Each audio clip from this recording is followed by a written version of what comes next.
இந்த தேர்தலை முன்னிட்டு பல்வேறு மாணவர் அமைப்புகள் ஒருங்கிணைந்து பாரதிய ஜனதா கட்சிக்கு எதிராக தேர்தல் எதிர்பிரச்சாரத்தை மேற்கொண்டுள்ளோம்.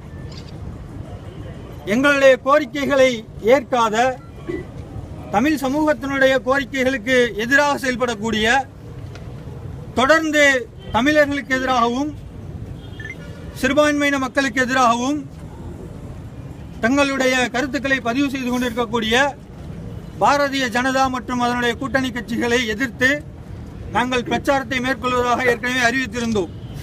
அதன் ஒரு பகுதியாக நரேந்திர மோடி அவர்களுடைய சென்னை வருகையை முன்னிட்டு நரேந்திர மோடி திரும்ப செல்ல வேண்டும், தமிழர்களுக்கு எதிராக தொடர்ந்து கருத்துக்களை தெரிவித்துக் கொண்டிருக்கக்கூடிய சுப்பிரமணிய சாமி, ஹச் ராஜா போன்ற தலைவர்கள் தமிழ் மக்களிடம் பொது மன்னிப்பு கேட்க வேண்டும்.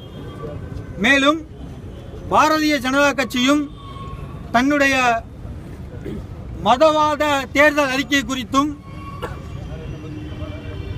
குஜராத்தில் பல ஆயிரக்கணக்கான முஸ்லிம்கள் படுகொலை செய்யப்பட காரணமாக இருந்த, மேலும் அரசையே ஏமாற்ற துணிந்த, தனக்கு திருமணமான விஷயத்தையே மறைத்து தேர்தலில் போட்டியிட்டு வெற்றி பெற்ற நரேந்திர மோடி அவர்களை பிரதம வேட்பாளராக அறிவித்து செய்து கொண்டிருக்கக்கூடிய இந்த பிரச்சாரத்திற்கும் பாரதிய ஜனதா கட்சிக்கு நாங்கள் எங்களுடைய வன்மையான கண்டனத்தை தெரிவித்துக் கொள்கிறோம்.